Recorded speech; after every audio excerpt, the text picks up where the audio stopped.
Hey there, everybody. Welcome to the show. I am Hody Johns, I'm Lou.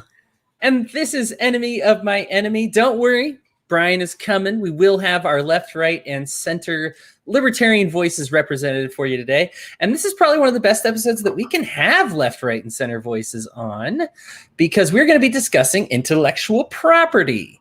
It's a tough one because libertarians love their property. So it's one that I find is splits the libertarian community about in half, if I had to guess, as far as who loves it and who dislikes it. And it's another one that I don't find is it crosses the left-right barrier. Like a lot of times there's things that we say, oh, this is like borders or something that the right libertarians tend to enjoy and the left libertarians tend to not enjoy. And there's splits like that. But this is one of those things that you have kind of an equal amount. It splits the rights in half and it splits the lefts in half. I'll be honest, I don't even know which position would be considered the right or the left position on this one. Like, I don't know. Right. I don't know.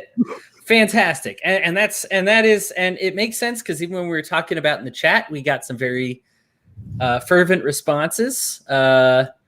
I am not big on it. Brian is very big and very vocal about it, and so we will be hearing from all of that and all sides on this issue today. So get prepared for some battle. As an intro to this, I did want to kind of define what intellectual property is, and for that, I am turning to I think it's pronounced WIPO or WIPO, WIPO, the World Intellectual Property Organization. Because intellectual property is not something that's unique to America. It is a global thing, a global system. Intellectual property refers to creations of the mind, such as inventions, literary and artistic works, designs and symbols, names and images used in commerce. IP is protected in law by, for example, patents, copyrights, and trademarks, which enable people to earn recognition or financial benefit from what they invent or create. By striking the right balance between the interests of innovators and the wider public interest, the IP system aims to foster an environment in which creativity and innovation can flourish. Types of intellectual property. There are 6 kinds of intellectual property.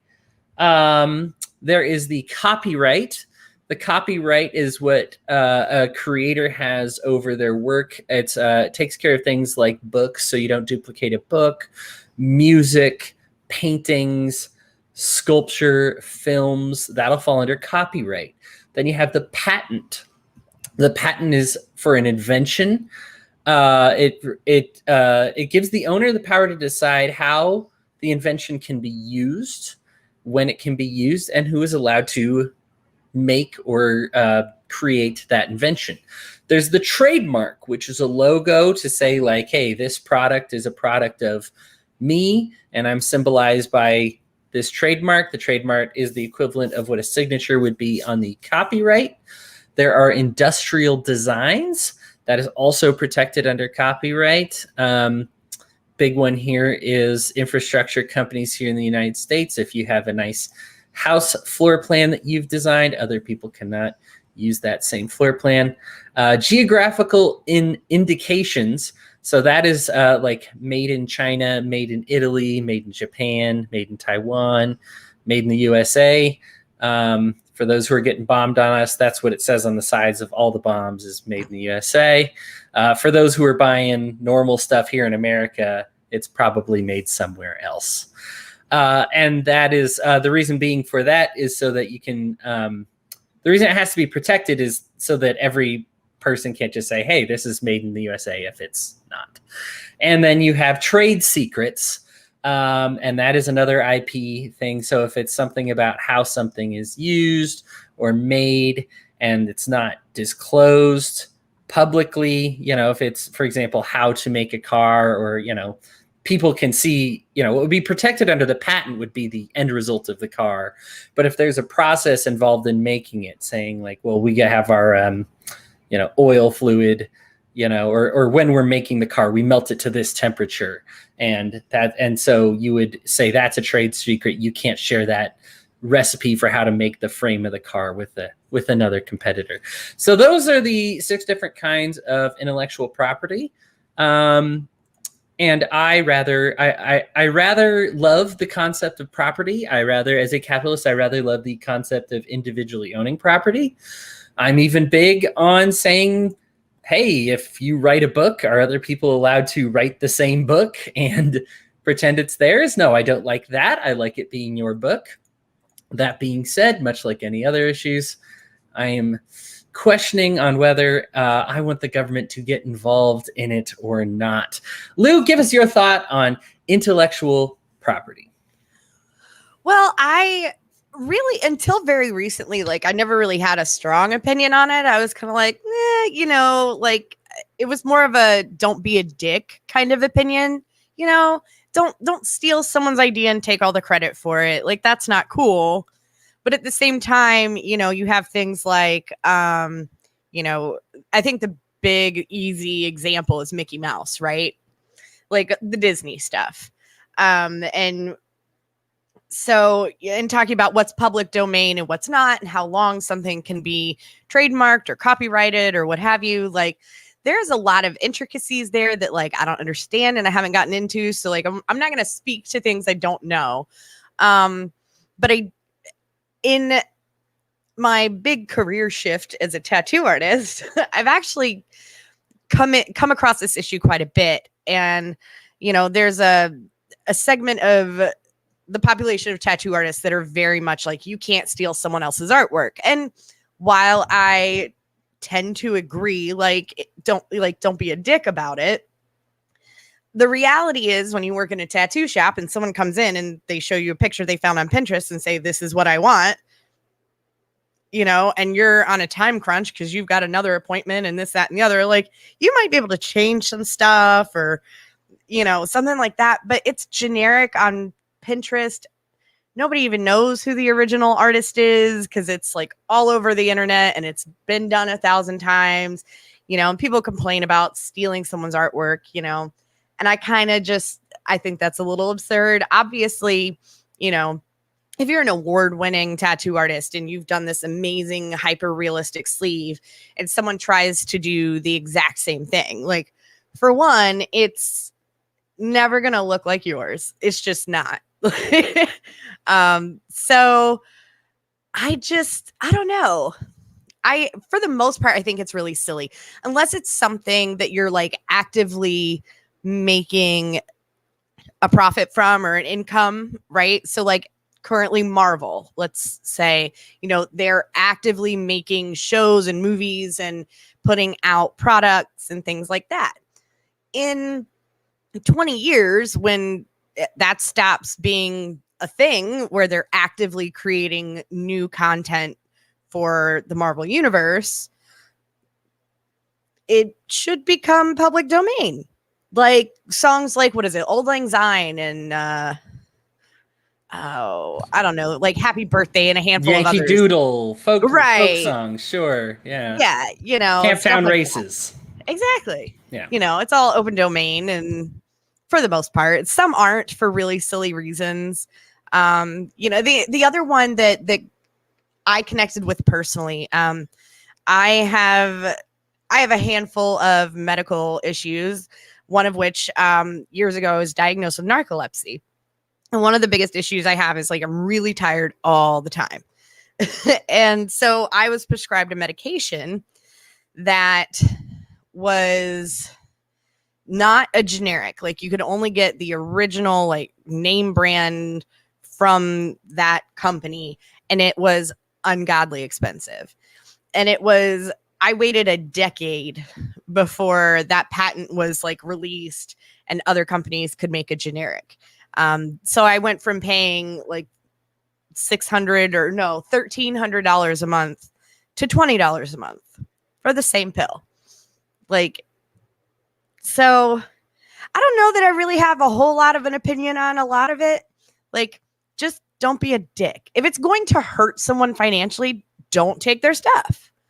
As far as like the government being involved in it and like the really convoluted intricacies of like patents and trademarking and copywriting, like it's a little excessive and it's extremely expensive too to be able to actually copyright something or and do it well, patent something and hiring a patent attorney. And I mean, it costs people tens of thousands of dollars.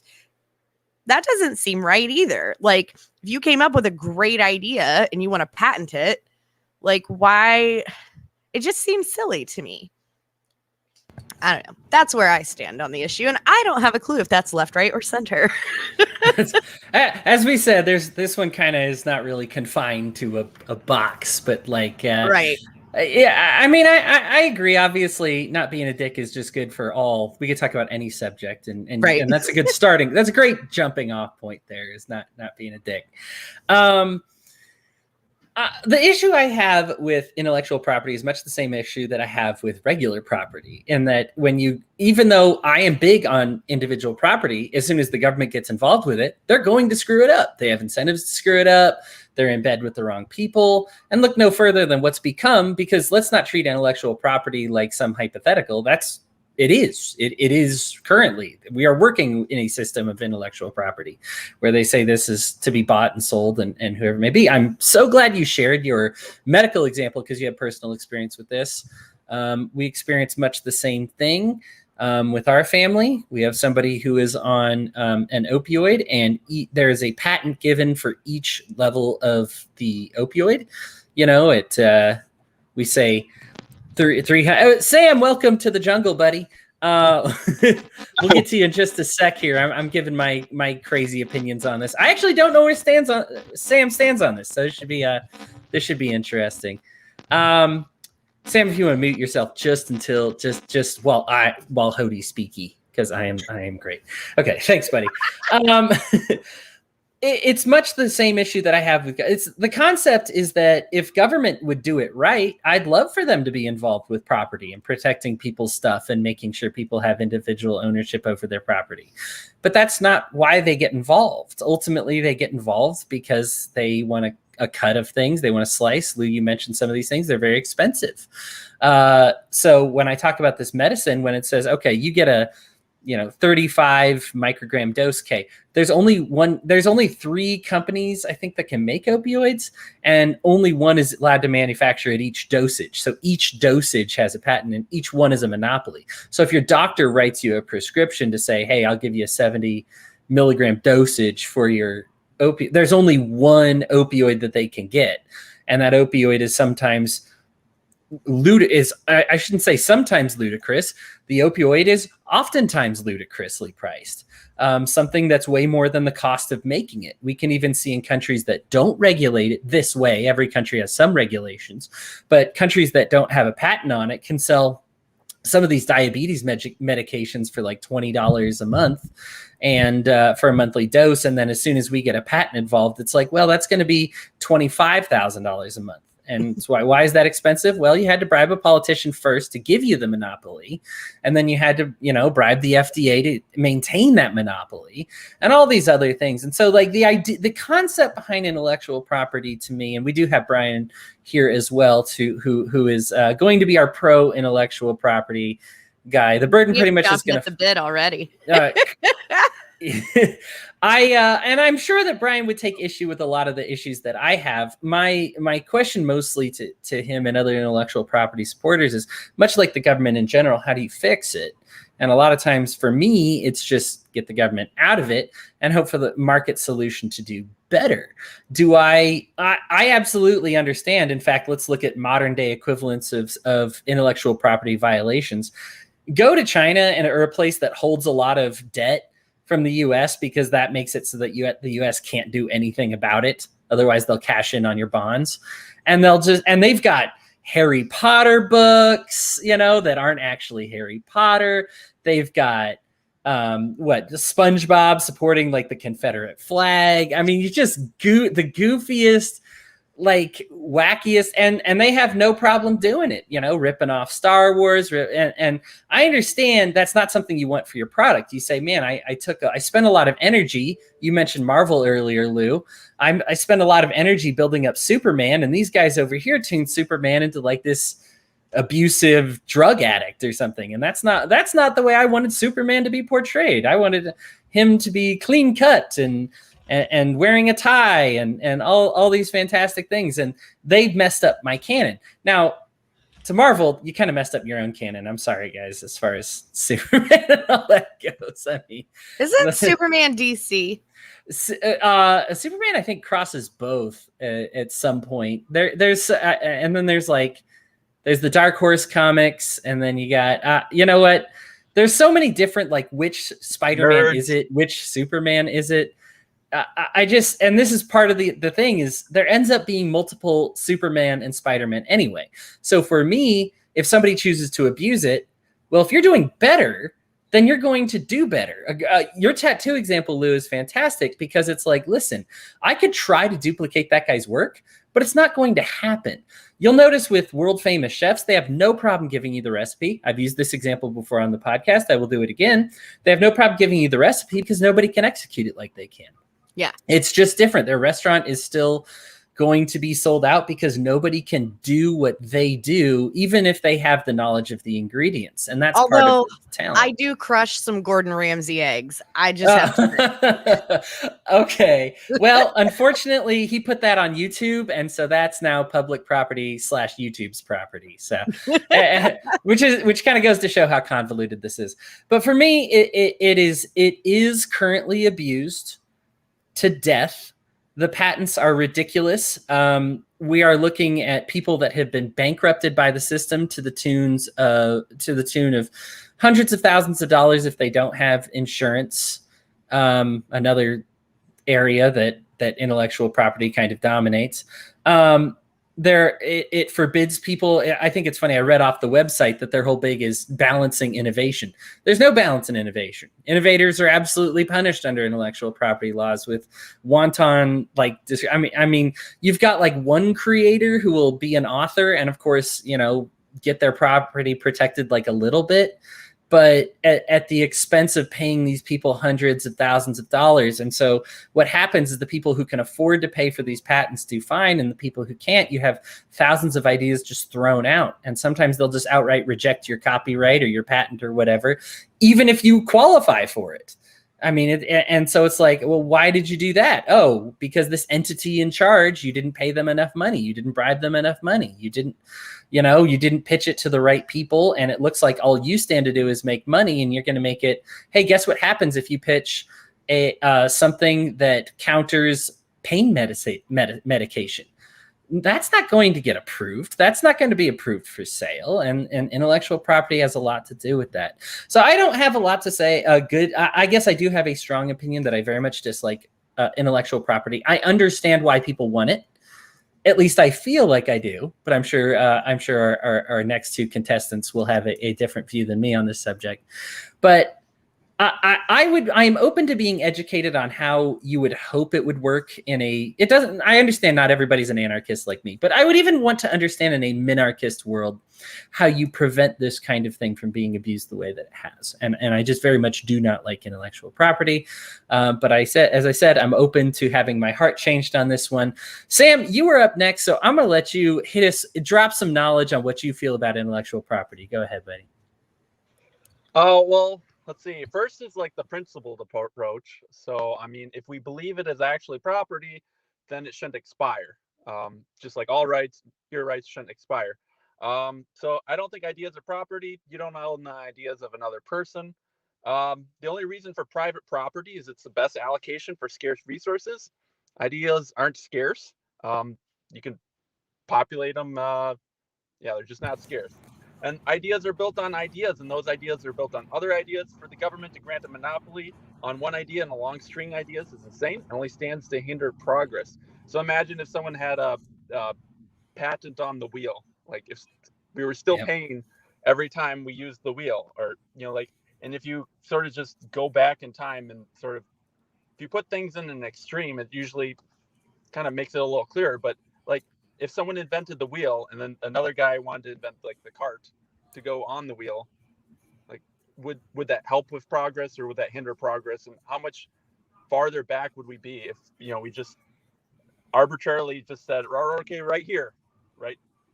Like you've accumulated enough ideas right here, you now have a monopoly. So yeah, I'm not really in favor of it. I think and if you look at like the music industry, I don't know if in school there's like this there's this moment where everyone just discovered you can get whatever music you want online, and everyone was just downloading it onto each other's laptops, and it was crazy. And I don't think music really suffered from that. I think music just did great. The market adapted, and we have still great music. So, I mean, the idea that if we get rid of intellectual property, or everything's just gonna go get worse, I don't believe that, I guess, and I would like to see evidence for that. Sam, you're really tugging on my heartstrings with the it has to be a scarce resources. I love the economist in you, buddy. That is awesome. But yeah, that is you're correct. It falls outside the definition of what property should be. All right, Brian, we painted you in the worst possible light ever. We talked so much crap while you weren't here. No, I'm kidding. So now, true to my unbiased hosting ability, I'm going to give you 30 seconds to respond to all of it. And if I'm not satisfied, it's just I'm cutting you. You guys are all right. I've changed my mind. Thanks for coming, everyone. Bye. My job here is done. Oh no! Oh no! I monopolized the opinion. All right, Brian, go ahead. Yeah, give us your thoughts on intellectual property. Okay, intellectual property. It's a fuzzy area. The big problem with intellectual property is not the actual ideas and things like that. There's development costs and other things that go into an idea. Now, we're worried about people being the little guy being crushed. Now, without intellectual property, what ends up happening with these people? Well, if you create an idea, some other big business hears about your idea, you don't have any legal recourse if they go through the whole process and start making 50 billion widgets of what do you do. Now, they can always look at it a different way and things like that, and you have to fight it. But at least if you have a patent or something on your side, you've got a little bit of a fight there. Let's take China, for example. China, when I went there in 2007, I was working on my MBA. Yes, I'm pure evil. Or at least had the partial lobotomy, not the full lobotomy. We talked about this specific topic. And there were two sets of professors there: the British professors, ones who helped British citizenship, and the Chinese ones. The British ones told us very clearly, don't bring anything over here. Because you bring it over here, what's going to end up happening is you'll partner for 6 months. They'll copy it. They'll figure out a way to do it just a little bit differently. File for a patent in China, get it, and they'll mass market and put you out of business. The Chinese professors came in and said, yep, that's what we're going to do. And and to top it all off, they laughed at the whole idea of intellectual property. Now, this is what the workaround has been in the U.S. and everything else. And Lou, you and I live near Warsaw, Indiana, orthopedics capital of the world. If your mom gets a hip or something like that, it's probably from just up the road. With that in mind, we don't ship anything good over there. Why? Because it gets copied, it gets redone, and gets put out mass market over there in China. Now, you think to yourself, well, you know what? I want to go ahead and have everybody will get a cheap hip.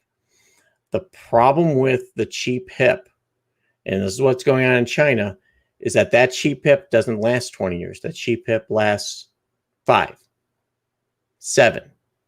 Now, imagine if that's your grandma who's supposed to have a hip, supposed to last 20 years, and oops, sorry, not covered under warranty. Sorry, grandma, you gotta either get another hip or you just don't get another hip because you're too old and we can't do the surgery. Have a nice day. So that's one aspect of it. Now, when it comes down to where intellectual property is abused, and trust me, when you were talking about that lovely little story of long time ago, Sam, when the internet was young and we all went out and we used to go on to things like Newzilla and Napster and things like that. You're talking to the guy who was an admin on a website called MetallicaSucks.com. We ran it because Metallica went against their policy. They used to allow tapers and things like that to be able to record their concerts. And then Lars Ulrich decided to come out to be the poster boy at the worst possible time to be against Napster. We all knew it was the future of music. We all said it was the future of music. And we all ran that website telling them very clearly it was the future of music. Metallica actually ended up giving it to them for 30 pieces of silver. Actually, I think it was more trinkets than anything. But the reality is that the industry knew it was changing. the abuses that were going on by the RIAA were well documented and were protected by government. So how do we fix this? And I know I've gone over my 30 seconds. Sorry, Hoodie. I've exponentially blown through it. I think I took 10 minutes. You're good. You're still good. The big thing is this. There's a big difference between patents and intellectual property. File a patent, you have 7 years. 7 years, make your money. Okay. After 7 years, it can go on the generic market. We see this all the time with pharmaceuticals. Okay. They file the patent. Hey, we have the rights to this formula for X amount of time. You have to go and file that patent in a whole bunch of other countries. You know, you can't just file it in the US. It can have some application. Otherwise, we got to go to the EU, you got to go to China, you got to go to other places. So you go and file those patents. They have to be approved. Can those countries copy them? Yes, they can. But then you can also just restrict them from getting it. So there's a lot of give and take in this that has to say, hey, look, we want the newest items coming here. We have to honor this somehow, one way or another, and figure out a way for it to get to market and be safe, and also make sure the people that are putting the money into investing, because making drugs, making hips, things like that isn't cheap. Make sure they can make their money back. So, I have a question on the medical side, and you may know this, and I don't.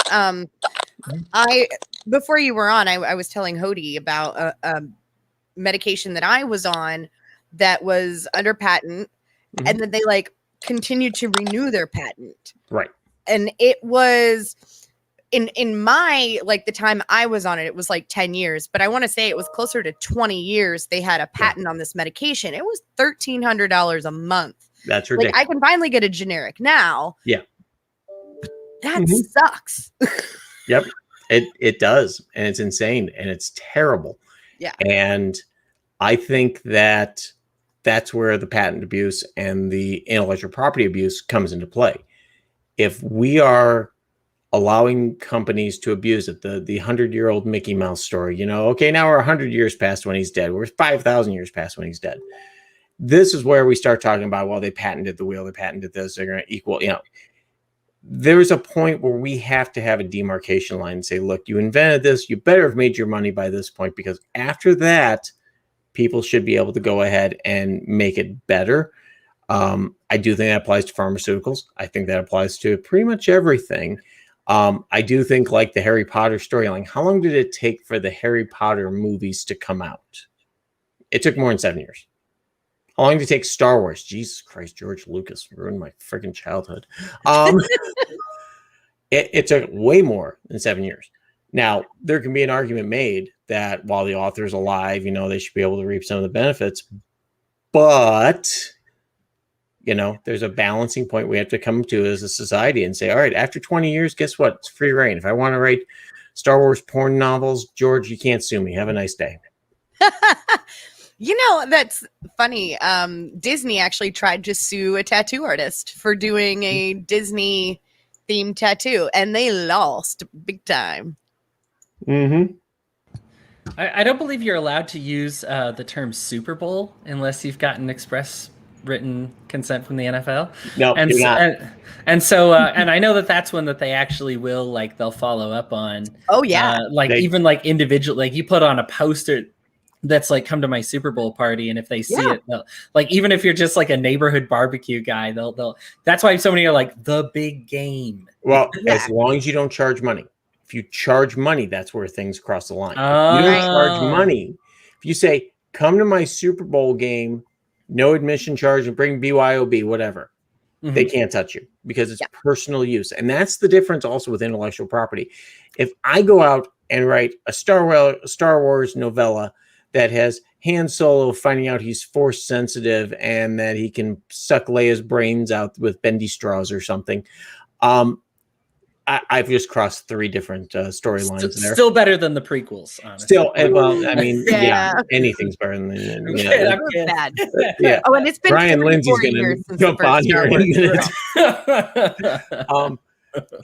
But the thing is this: if I write that and I don't charge a penny for it, that's kind of okay. Even if it gets distributed. The minute I start charging for it, that's where things get weird. And that was the Napster argument, because Napster was going, well, we're not charging anyone. These are people sharing their files and stuff like that. And it's a little bit different in the internet age, because obviously we can share anything and everything anywhere. But that also gets to where the RIAA and the MPAA all kind of were figuring this out as they went. The RIAA was panicking because they saw their revenues plummeting, deservedly so. The cost, I think, of a CD nowadays in today's dollars from when Napster started, I think, would be like right around $35. The sequels were worse. Oh, Justin, I'm sorry. If you need professional help, we'll get it for you. Waiting for the Sarah McLachlan to play in the background. Yeah. But we've got to figure out a balance. And I think that's the thing, is that if we abandon it, we get into the China mode. You're going to have big corporations developing, using their legal might to scare anyone who's ever got a better idea out of the business, out of the picture. If we have too much intellectual property, we become the Disneyfication, where every creative idea is, oh, well, that's derivative off Mickey Mouse. Why? Well, there's a circle in it. Okay. Yeah. Right. Mm-hmm. So let me ask you then, Brian, what do you think, how would you propose then to keep the government from doing exactly what it does now if they're in control of intellectual property? How would we stop them then from doing what they do currently with many of these things, which is, oh, your 7 years applied, but we decide to decline everybody else's application and only approve yours. And so you've still got a monopoly because you paid us millions of dollars. What's the kind of, because for me, I would like a solution to that before I'm like, okay, intellectual property, I'm okay with that. Yeah, but most patents, though, when it's usually first file. I mean, yeah, there's ways you can say, well, this is prior art. We can prove that his is wrong, but ours is fabulous to go ahead and do it. But looking at that's where I think the demarcation line is. And that's where we have to go in and say, look, if you've got a patent, and we don't want patent trolls. That's the last thing I want to have, is everybody patenting breathing and stuff like that and say, you can't breathe for 7 years. We've got to have a process to where inventions that provide a common, that have value and a common good. You can't go up and say, well, I'm patenting straws. There's prior art, and you have to kind of go through a fight on that to prove it wrong.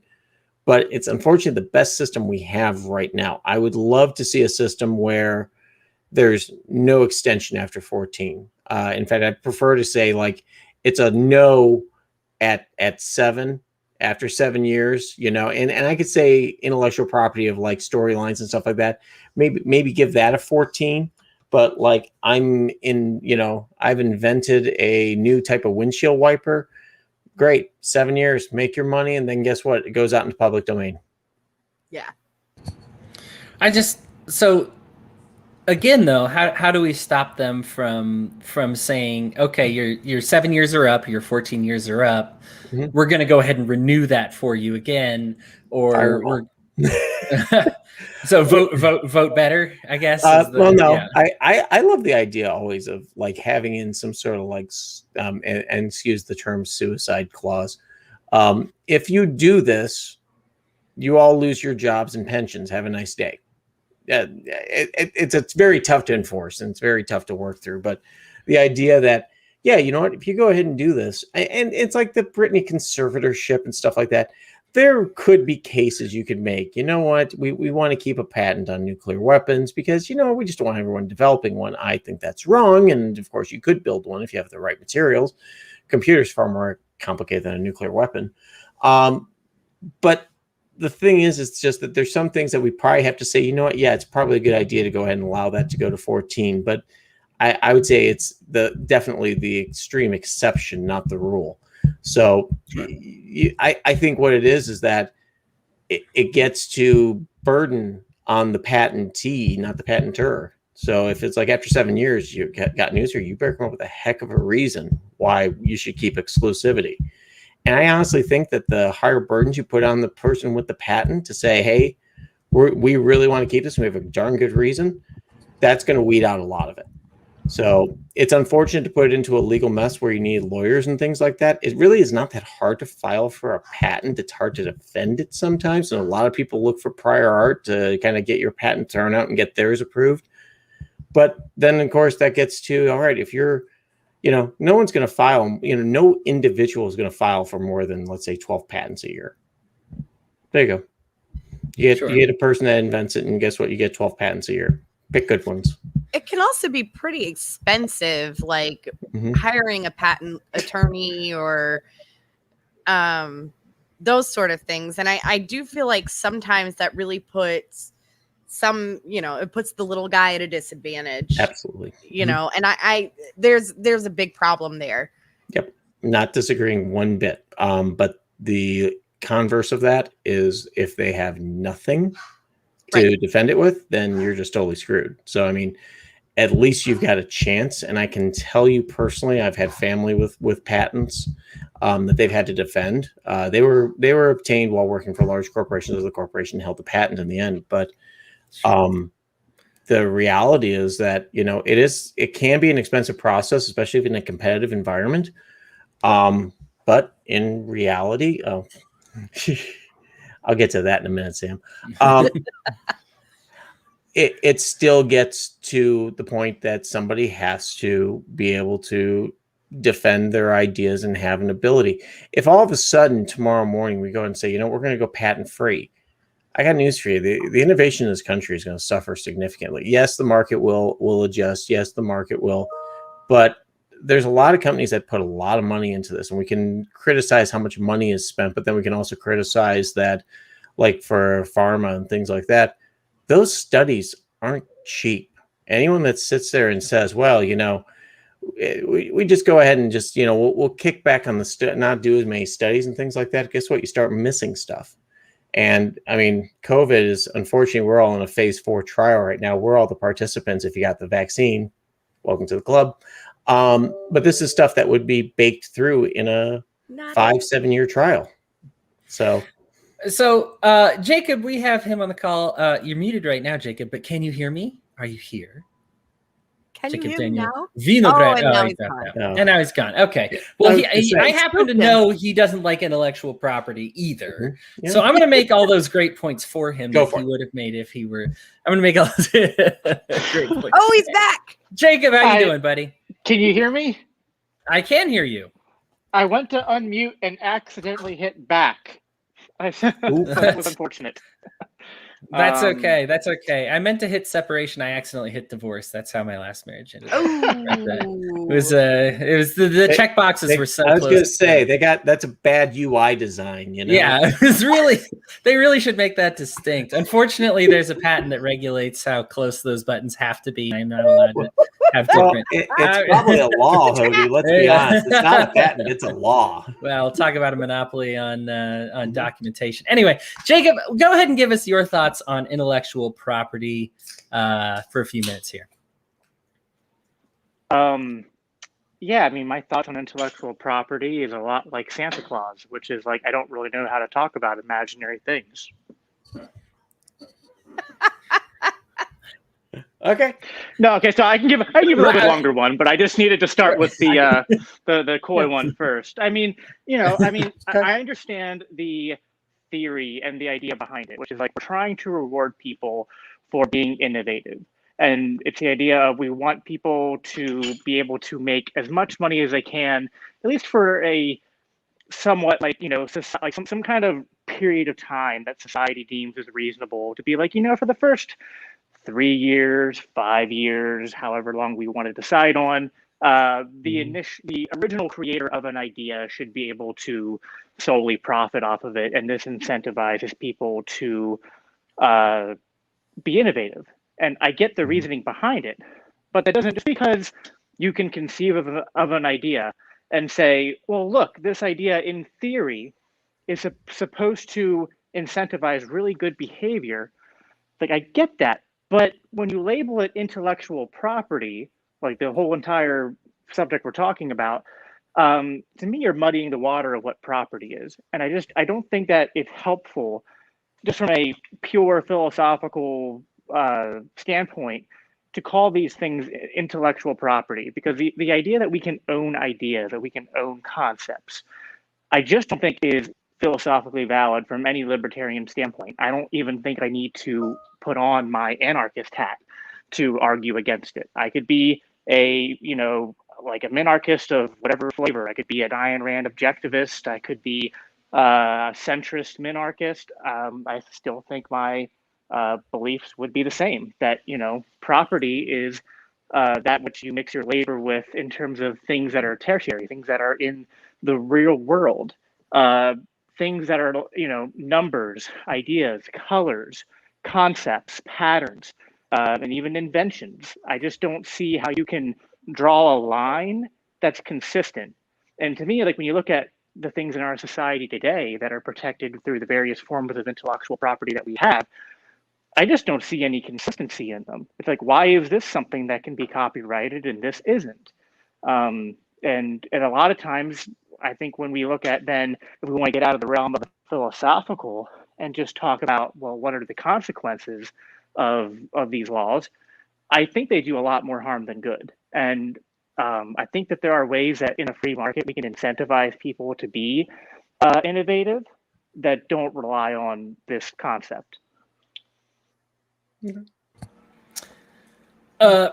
I expected you to kind of refute what Brian's said, but I think a lot of that kind of syncs up. That's like, we understand that maybe somebody should be entitled to some time with what they created, with their innovation, with their, you know, maybe a certain period of time that seems reasonable. But yeah, I just unfortunately we have reasonable people kind of in charge of enforcing that, and it just kind of makes a mess of it. Right. I guess to double down on what Jacob said, I do appreciate the fact. The joke is not just well taken, but I think it's important to recognize that it is not property in the form of, when we talk about economic scarcity, when you're basically attempting to economize something that actually doesn't fall in the definition of economics. The scope of economics is the allocation of scarce resources without any alternative uses. And a lot of these have many alternative uses, and a lot of them none of them are scarce. And so it's hard to, property is probably the wrong word for it. I don't want to necessarily nix the entire point of intellectual property just on a technicality, but at least saying like, hey, we want to reward innovation. Now, I guess I will propose this conundrum to you here. My issue is this, like I mentioned with the chefs or with the artist, or even with Superman, who there, you know, 4 different companies have written about him at various times, and people will say, well, I like this one better. This is the one that I watch. This is the comic book that I watch. This is the whatever. There can be 8 different Superman plot lines going. There's a ton of different Spider-Man plot lines going, but ultimately people gravitate towards one that is the best, whatever they do the best job with.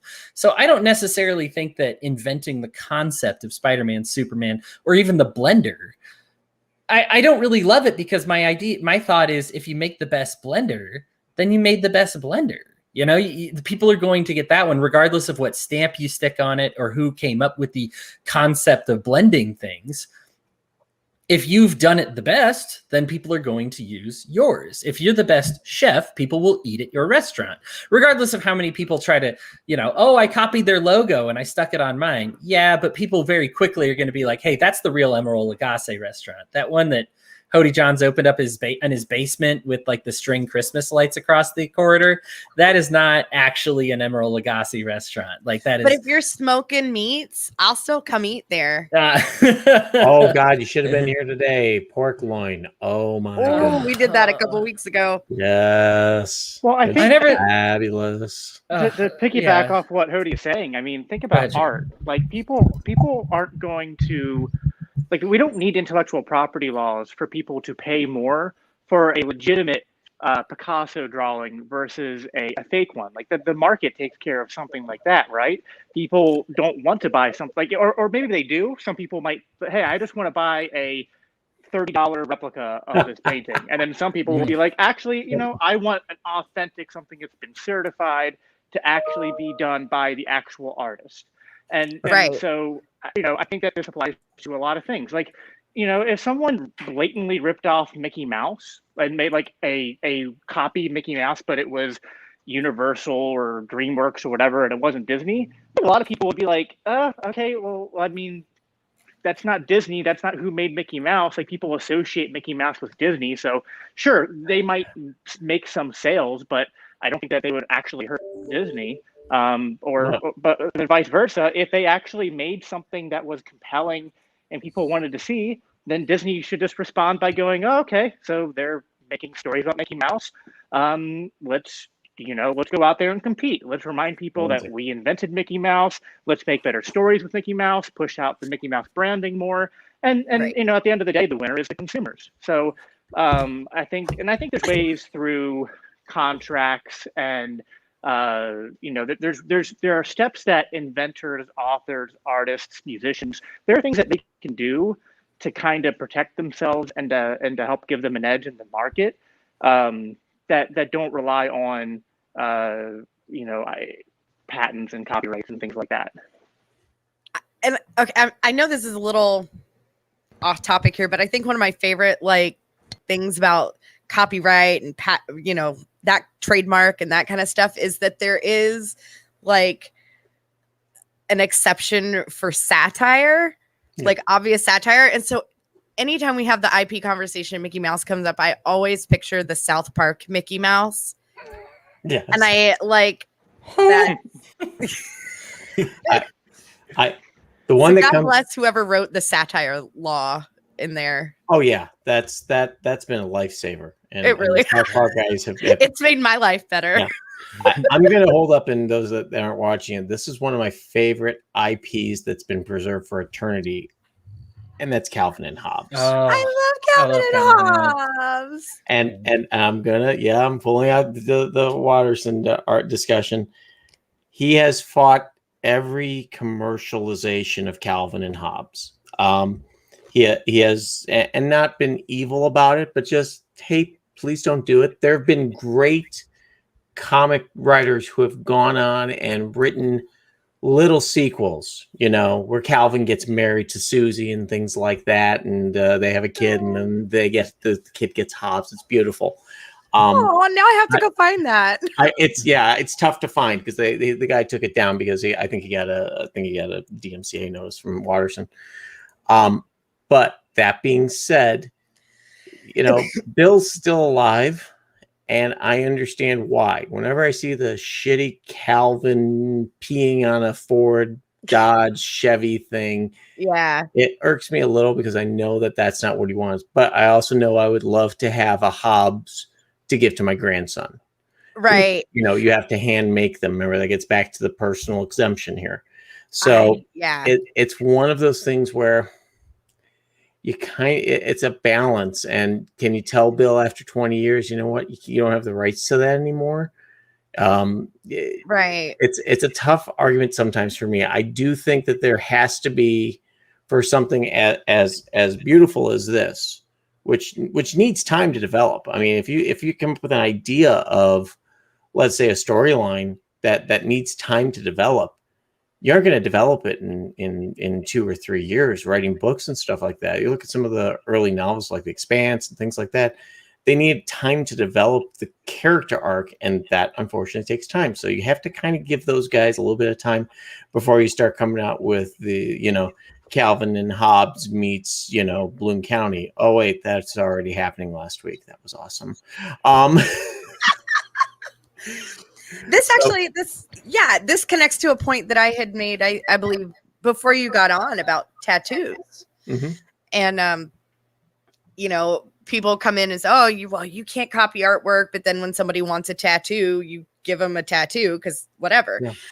That said, there is one, aside from I will not do racist tattoos ever, but one that I will never, ever do is if someone comes in and they want the Punisher skull, but with the thin blue line. Yeah.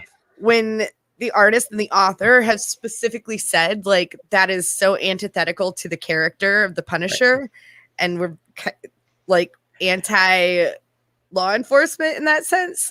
If someone came in and asked for that, I would tell them absolutely not, out of respect for that. The author and the artist there and the character and all of that, even regardless of that's just my personal respect. And I think that's kind of my mentality on IP in general is don't be a dick. Like it could be that simple. Like, don't be a dick. And that's hard to do in a libertarian world. It's not impossible. Don't get me wrong. We've got plenty. But what I'm saying is that, you know, that there's a time frame where we have to say, look, okay, this needs to go out into the world, and there may be great things developed from it. I think intangible items, you know, I cannot, while I have the book, I can't grab Hobbes out of the book and have Hobbes go sell hemorrhoid cream. But I can have Hobbes there on the pages and stuff like that. I would like to see that somehow, where there's, I think 20 years is probably enough to where the storylines, the basic storylines of 20 years ago have already gone their course. They made their money. They're out on VHS even, you know, it's how desperate they are to get people to watch it. So I think there's a timeline for that. For tangible products, you know, things that are really interesting and compelling to humanity, I still think a 7 and 7 is probably a good amount of time. The only caveat I'd put on that is that exclusivity for like drugs and things like that, which have a long development time. It isn't just, you know, 2 years and it's out the door. It could be 5 years. That's where you start getting into, well, okay, you completed your phase 3, you got approval. Guess what? You got 3 years from this date, or 4 years. And that should allow most people to make money back. It's not perfect. And yes, if Don't Be a Dick wouldn't work, we wouldn't need laws against murder. Trust me, I know there's a lot of don't. I totally agree. Yeah, totally agree. But unfortunately, the world is full of assholes. So, here's a question, and like, I wish I knew the answer, but I'm going to ask it. And even though I think I'm right, I could be wrong. But like, did Shakespeare have intellectual property laws protecting his works? Did the Odyssey have intellectual property laws? Did Homer have it? You know what I mean? Like, it just, to me, it's like I don't see the need for it. We can go back hundreds and thousands of years to authors who wrote great pieces of literature, and those things have been preserved throughout history, and there was no major problem with people copying their things, and even today, like, I think the only real internet ruined that. Yeah, I was going to say. Not really. The internet ruined that with crappy fan fiction, which is crappy fan fiction. I mean, I think that the talent means a lot, and not everybody can write. So yeah, like J.K. Rowling can write Harry Potter, and it's amazing. And I could go into the Harry Potter fan fiction stuff and write my own Harry Potter stories. But let me guarantee you, nobody read my Harry Potter fan fiction when I was 12 years old and thought it was worth shit. Okay, so I just, you know, it's like I don't think that I'm not saying it's perfect, right? Like, yeah, I can conceive of, you know, maybe there being instances where people do try to copy someone else's work, and maybe they are talented. But then it's like, well, how close to a copy is okay and how close isn't? Because there's so many things in literature that kind of are, oh, this story is almost exactly like this story, but with a few elements changed, or with a different theme, or just, you know what I mean? So it's like, where do you draw the line? Is it only exact copies are disallowed? Or what if you copy something in spirit or in essence, or it's like you have the same story, but with the characters having different names? It's just, I don't know where you draw these lines and how you do that in a way that just doesn't become tyrannical, like I think the current system we have does. Mm-hmm. Anybody else hearing dun dun dun dun dun dun dun? That's right. That was a huge 3 thing, songs there. But here's the funny thing. I mean, okay, I'm gonna say something terrible here. What's the difference between Star Wars and a spaghetti western, except they have lightsabers and zappy guns? Right. Not much. The spaghetti westerns, like, they have much better aim. Yes, they do. Yes, they do. Well, the stormtroopers are missing on purpose. And Han shot first. But that being said, let's go back to your point about the Shakespeare, the Odyssey, things like that. Who could afford those things to have books of those? It wasn't the plebes. Plebes couldn't even read back then.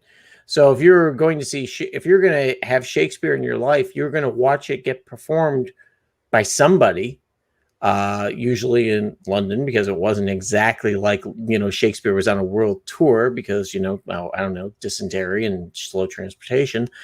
But in reality, that was controlled by the rich.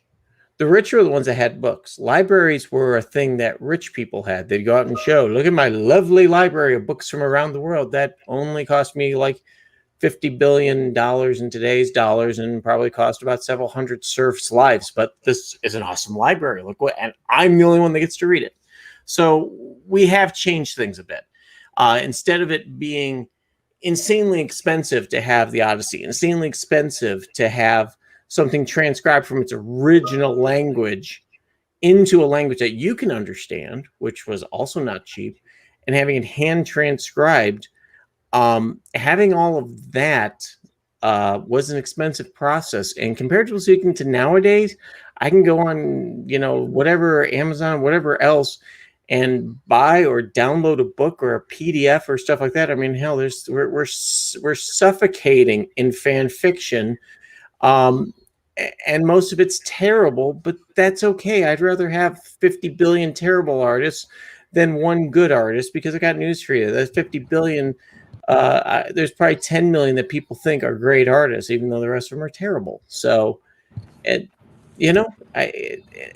we're trading one problem for another, but I think this problem's better than just saying, okay, well, guess what? You're only rich. You're the only one's going to have it. I mean, I think this just gets down to like we might just have a fundamental philosophical disagreement on this, which is just, to me, my axis, or my axis I'm operating on is that I'm okay with actions so long as they do not violate the NAP, right? Yeah. So I'm just like, when it comes to this topic of intellectual property, it's like I'm always asking, where was the initiation of force? And unless someone can show me where the initiation of force was, I'm just not compelled to say that should be banned. That should be like, when we say we're going to put something into law, we're going to codify it in law. That is saying that you are going to enforce that rule with the force of the government. We're libertarians. We know this. So now you might say, well, it's not fair.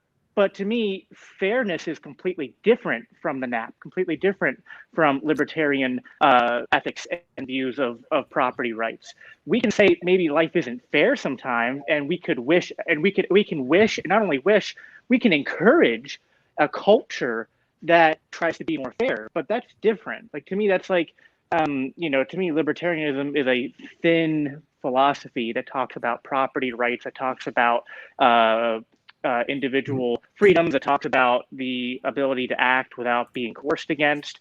It doesn't talk about things like everybody, like what is fair and what isn't, and like, wouldn't it be better if people could make more money for certain ideas if we protected them? It's like, if we're going to do that, to me, that has to be done through some kind of market mechanism, through kind of like a cultural agreement. It can't be done through the force of the state, because to me, that's completely contrary to the actual principles of libertarianism. Because to me, if the government, like, again, I don't need to be an anarchist to say this. If I'm going to put on my anarchist hat, the state only exists to what? To protect rights, to come in when rights have been violated, and to restore justice, to either restore what was stolen, or if somebody's life was taken or harm was done, to act accordingly to whatever, set of punishments we've come up with for people who commit violence, to incarcerate them in some way, or some kind of ostracism or whatever.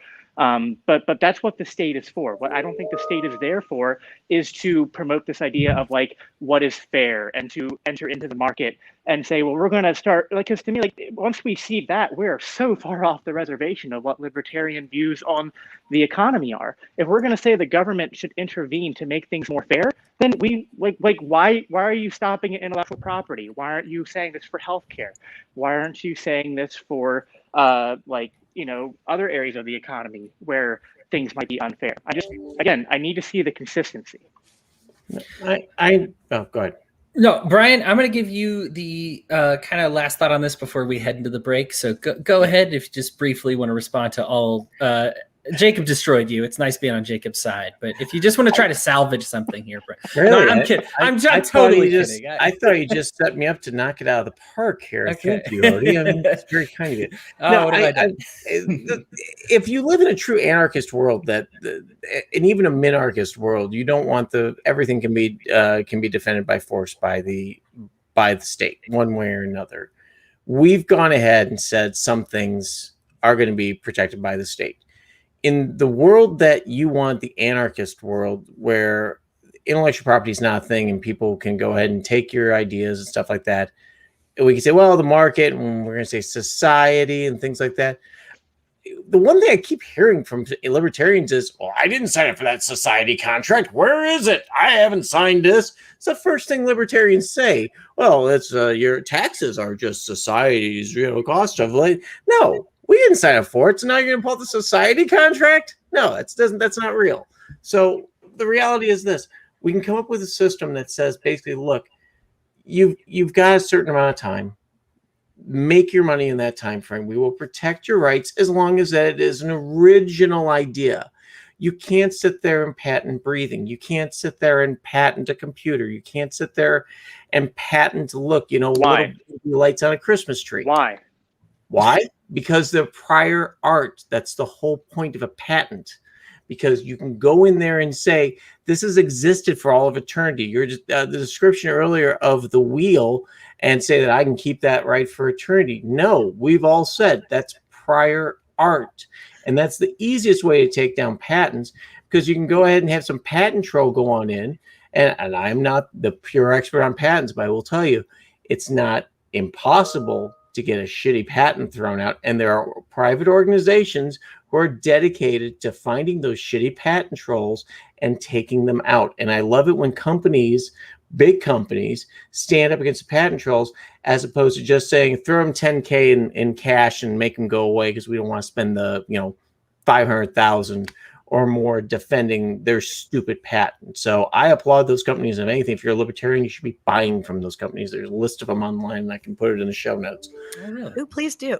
I'm curious. Yeah, that's cool. I always thought it was just a matter of paying them off. All right, cool. Yeah, patents. Look, intellectual property. I mentioned at the beginning of the show that this is one that doesn't follow along right and left lines. I think like Benjamin Tucker was really against intellectual property, and like Spooner was really for intellectual property. Like, it's just, there's a point to be made. I am kidding for all those who might be worried when I say Brian has no grounds with which to stand on. I might believe it, but I still feel that I understand that intellectually there is a point. There isn't really a consensus for libertarians. There's a good reason for this. There was a question for the show about Kinsella. We actually addressed most of his points without mentioning his name. Whoops, violated intellectual property. That's okay, because Stephen Kinsella is opposed to intellectual property. You can find him if you go to patent attorney, which I love. Go to Mises.org. You can actually find a free PDF there. So like the first 8 Google links are like, buy his book, but you actually can get a free copy there. And it's called Against Intellectual Property. Yeah, it's called Against Intellectual Property. He spends about the first third of the book talking about the reasons people defend intellectual property. Then the middle third of the book, like talking about scarcity. It's just, it's interesting. It's good. It's very well sourced. And it's an easier read too. I know a lot of people, I am one of them. Sometimes I avoid like those sort of topics in reading. Right. Like I'll listen to people talk about it, but reading it is very dry for me. But this one's actually a pretty, like, it's very informative, but it's an easy read. You move through it easy. It's good. It's well researched. There's 73 pages if you look at it online, but well over half of that is like bibliography, like quotes. Yes. So you can get, we're talking 30 pages tops worth of actual reading. So it's a quick read. It's a good read. That's basically that for this subject. I know they said if Don't Be a Dick worked, we wouldn't need laws against murder. Politics is always downstream of culture. So if culture is against murder, then laws against murder will suddenly be codified. So I think for me, that's kind of how I view the patent situation, because it's like if the public turns against you, you're not going to be able to maintain it for very long. Culturally, I think Don't Be a Dick does work as well as ever, because we can recognize what dickish behavior is. Look at Karens getting called out in public. Everybody recognizes a Karen except for apparently other Karens. But you kind of just say like, hey, that person's a dick. I don't necessarily need a law against Karenism, but I just say like, hey, that person sucks. Do we? No. Now, right. Or do we? No. The way I look at it is I always ask, am I willing to let the police shoot somebody over something I disagree with, like, I don't think you should have a yellow front door. No. So it doesn't need to be a law. You have to prove the injury. That's the thing. Right, exactly. The girl getting shot in Columbus is the absolute best case of police intervention. And the girl that was stabbing the other girl. Yeah, it was going to go stabby. And that was the clearest cut case of why body cameras are incredible. And every officer should wear one. And if it's not on, you should be under discipline for that. And I can understand if you're taking a pee break, but they break all the time. Come on, man. Yeah, I know they do. It's like, wow, we just spent $5,000 on this camera. Wow, buy a better camera. It very conveniently broke right before I shot and killed this person in the back. Whoops. Yeah. But that's where. Yep. Go ahead. I'm sorry. No, I know this is totally rabbit trail on a different topic, but I just quick response to that. Yes, in that instant, what the police officer there, I believe, did the only thing he could do, and he made the right call. Unfortunately, however, the bigger picture is that there's a bigger problem behind that took the officers so long to get there, and it led her to feel like she had to take things into her own hands, unfortunately, which is what led to her death. Right. She was wrong in the moment for doing what she did, that sort of thing. Sure. The direction I was going with this is basically talking about how I see culture is playing, and I think all of us would agree would be substantial to this. Brian may be correct that maybe there's something we do in the interim. He mentioned that if we got rid of it all tomorrow, would it be rocky for a bit? Yeah. I mean, that's pretty much everything government has. If we got rid of welfare, would it be rocky for a bit? Immigration, rocky for a bit. The Fed, rocky for a bit. Well, no on that one. But the rest, yes, most things tend to be very... we could have a discussion on that one. I'd fight on that one. I am kidding. I am very much kidding. Yeah, things would be rocky for a bit. Do I believe that we'd figure it out better than the government has it figured out? I do. Others might not. And you know what? It's okay to have a difference of opinion, guys. So we're going to hit a quick break, and then we're going to be right back with a piece of my mind. So hang on for just a second. And welcome back, everybody. So pleased to have you stay through the break here. It's the Piece of My Mind segment, which can't be possibly more boring than talking about intellectual property. I don't know how it could. So we're going to talk about anything that we want to. For me, we have renewed some bombings against, I'm supposed to say, Iran. The problem is the targets are in Iraq and Syria. And guess how many countries we are agitating in the process of doing this? We are not making Iran happy. We're not making Syria happy. Iraq is actually the ones, they've actually come to the UN, talk about how this is a violation of their sovereignty because the property was on their borders. You can be targeting, it's like blowing up a target in the United States and saying, well, that's because we heard that Mexicans used it. And we were really targeting Mexico, but Mexicans were using your property. It's a violation of their sovereignty. I think they actually have a point when they make this appeal to the UN here. Of course, they've done it before, and we have a little bit more pull than they do, so it's probably not going to change a darn thing. The UN has passed several resolutions before where everybody opted to ignore the resolution. And so this is just something that's going to continue.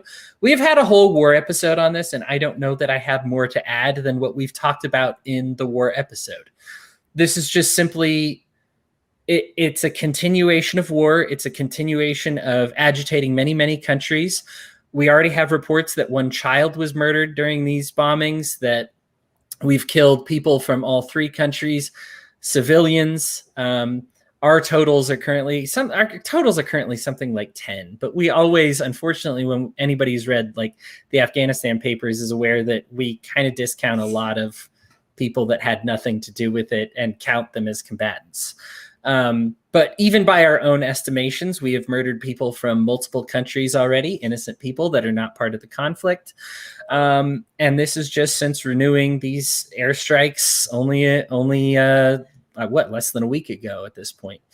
But Biden's different. My hope, right. This is the exact thing, is Obama was different. And I guess I just want to challenge you if you are like a left-leaning person who tends to defend it. I remember thinking this because I was a right-leaning person for a long time too. And it took me a while to realize George W. Bush sucked. Now, all of my leftist friends realized that before he even took office, right? They would tell me he sucked. And I was like, whatever, you guys were always against him. Get out of here. I don't care. You know? And it's one of those things that like, it takes a while. Like you have to like feel it in your mouth for a little bit. Like George W. Bush sucked. It doesn't feel right to say yet. And then finally, after like 3 to 5 years, you're kind of like, okay, George W. Bush sucked, but I'm a Republican still, and this is why. Something like that. I think that moment is certainly here for Joe Biden. I think people were waiting. I think he had a series of, and I will say this, just pretending for a moment that I am okay with a lot of government intervention. I would say I approved about half of the executive orders he signed on like day one, right? Like if I was going to believe in a big government, I am okay with fighting global warming, I guess. And the dreamers, right? I want the immigrants to stay. Sure, right? Like if I'm being very expansive here, I'd say I agree with about half of them, which is a politician. Not too shabby, right? But what has he done since then? He's frankly been abysmal on the border. It is by any metric, according to any news organization, including ones like the AP, Reuters, I mean, very standard, normal news organizations, this is worse than Trump ever had it on the border right now. You look at the interventionism overseas, the increase in the bombings, it's escalating up again. This is what happens when you put a Raytheon CEO in charge of your Department of Defense. Big surprise. You look at the militarization of the police. Black Lives Matter has called this out. The ACLU has called this out. The police are being militarized way more than they were under President Trump. And now you have the bombings to go along with it. You were looking I just want to scream "I told you so" at all my like Democrat voting left-leaning friends. There was a lot of it. And look, here's the thing. Republican libertarians had to come up with it. Like they had their comeuppance, right? They had to realize it slowly but surely over the course of the last 4 years, right? This is the time. Here's the thing. Don't be the one that waits 3 to 5 years after all this is done and be like, all right, I guess he murdered a couple million people, whatever, right? Like, do it now. Just say, you know what? This sucked. This sucked. And do I still believe he's better than Trump? Sure. If you need to tell yourself that he's better than Trump in spite of him being metrically worse in a lot of ways, if you still believe he's better than Trump because of, something that's more important to you, like we'll just say global warming. Let's say you think that's the most important thing on planet Earth. Okay, sure. But let's not like ignore everything else. And now's not the time to be quiet about it. Just be ahead of this is what I would say. This is war again. War sucks. And if you are going to go to war, you better make sure it's for bulletproof reasons, right? I'm not demanding you be an anarchist in this situation. But if we were stopping another Hitler, I wouldn't have a point, right? Like I wouldn't be able to get up and tell you that war sucks because we're stopping another Hitler.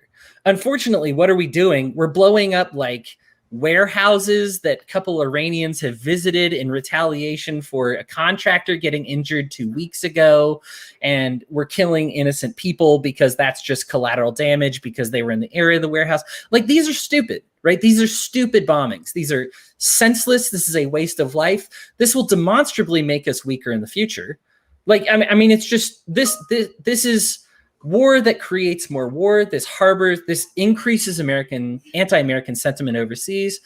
And it's all bad. And I don't want to I didn't want this to be like Joe Biden sucks. Joe Biden does suck. I mean, and Lou is correct. My impulse is to say I told you so. But you know what? I support people having optimism. I've been optimistic about a lot of people that didn't pan out. I mean, even libertarians, right? That I thought, this guy's great. And then I was like, oh, shoot, like 1 month later, this guy's not so good. And all my friends that said he's a secret racist were right. Or all my friends that were like, he's a secret tanky were right. Oh, well, live and learn. Hey, I'm right here, okay? Jacob, no, and so really for me, like, just take this opportunity to look at this war, look at Joe Biden's approval, look at the Department of Defense and be like, no, I'm not on board with this. get off board of it right now, because you're going to feel so much smarter in the future. Like, don't be me with George W. Bush, where you don't realize he sucked until 3 to 5 years after it's done, right? Like, I think a lot of the silence on the left is that they screamed and stomped their feet about Trump for so long and kind of were lukewarm to get behind Biden, but it was like blue no matter who, really. Now they all kind of look dumb, but they're going to be real quiet about it. And this is, I mean, we thought it was going to be different. Like, and it's funny because I feel like the left came around. Like, they finally, like where I was with George W. Bush, I think the left has finally gone like, okay, Obama sucked. I get it now. Like, I got it. And now it's like, okay, but Biden's sucking for all those same reasons. Like, you're judging a person, or are you judging what they actually did? Right? Because what happens is we judge the person while that we're there, and we put on our rose-colored glasses and just, oh, I'm sure they're doing the best they can. And then we look at what they did like 5 years after the fact. And it's time for us to actually learn those lessons, to actually learn. Like, if you're a Republican, you realize George W. Bush sucked, you can, fine, stay a Republican. But like, at least realize why he sucked and look at those things. Like, write down the reasons he sucked, and then look for another Republican that does it and say, and ask yourself, like, did my priorities stay the same? And if they didn't, maybe it's time to change. Anyhow, that's all I had to say. Lou, you gave Jacob, Brian, anything to add to the piece of my mind there? It's just so funny. Just I honestly, social media should be so easy to track, to be able to sit there and go, okay, in 2008 to 2016, you thought, oh my God, we're spending too much money. Then Trump comes in and you go, oh, we need to invest in America. Then Biden comes in, oh, we're spending too much money. Come on, social media companies. You want to say that I'm a terrorist because I shared a spicy meme about mayonnaise and Oreos being mixed together? Oh my gosh. I know. My goodness. You know, That's so Midwestern. I know it was the silliest thing, and it's like, you know, you're distributing fake news, please. So, and yeah, it's Biden's. Yeah, the thing that you run into is that it'd be nice to be able to go back to some of these people and say, "Hey, remember when you were like this?" People though don't want to hear it. They want to stay with their tribes. Go tribe, my tribe better than your tribe. Have a nice day. Yeah. And it's not going to change. But the things that will change are the little things, school choice, term limits, things like that. I keep talking like I'm running for office. I'm never going to do that. That's what they all say. I know, but after seeing it kind of up close and talking to the people that are in it, kind of cinched it. If I do run for office, I'm going to put it on record here. I fully give permission for someone to tackle me and slap me into a CAT scan machine to make sure I haven't had some sort of lesion or something going on up here. That being said, we got you. Yeah, you got my back. Thank you. That being said, nobody wants to leave their team, but there are little things we can do to take steps towards liberty that I keep talking about like that, because it's the only way we're going to get things to change. So, Jacob, good stuff to say about Biden, or bad, whatever. Yeah, I mean, I remember the first time I came on the show, I kind of talked about how pissed off I was at the stuff going on the border, and that the Democrats were kind of looking the other way. And even now it's kind of like they're looking at it and going like, oh, yeah, that sucks. Disappointed. But hey, Trump's still not here. So it's like, it's disappointing. You know, and then like, Jacob, did we lose you, buddy? Are you still there? Oh, he gone. And Lou's got a doggy. Very cute doggy. So for those who are watching the video feed, this is an adorable dog who loves to give kisses. Love that. Her name is Coco. I delivered her with my own hands. You did? I did. From the puppiest of puppies? Oh my goodness. Freshest pup. Yeah. Awesome. Awesome. Well, Brian, why don't you go ahead and give us a piece of your mind? Oh, I've been trying to think what I was going to talk about today. I'm going to talk Mayorio? Yeah. I want to talk Mayorio. I want to talk Mayorio. I want to talk about using the word bang. I want to talk about using the word shoot. Mayorio, you don't want to know. But bang and shoot have so many different meanings. A bang can be an energy drink, apparently, taking your wife or girlfriend upstairs, or it could be the process of shooting someone. It gets back to the word shoot. Whether I'm shooting a basketball or shooting someone, it's still a multi-use word. The algo on most social media is stupid. It is looking for certain people. I have no proof, so can put on the tinfoil hat now. But I think it looks for certain people that to do things to dissent or discourage behavior. Because we're all in the social media circle and we all want to stay and play in the game. Some of us are getting smart and getting out. I'm not there yet, unfortunately. I've got way too much family online. But it's a point where I love the arguments that social media companies can do whatever they want. But then again, when they do something that doesn't please the crowd, they want the government to go into it. So I keep on coming back to any type of censorship. I mean, as a private entity, you can censor whoever you want, but it has a chilling effect and it has a negative effect long term. And whether that's good or bad, this gets back to the whole don't be an asshole. Google gave that up a long time ago. Facebook's given it up a long time ago. Twitter's not as bad, but it has done it as well. These companies need to learn, unfortunately, one way or another, and it's going to be through the market, to don't be an asshole.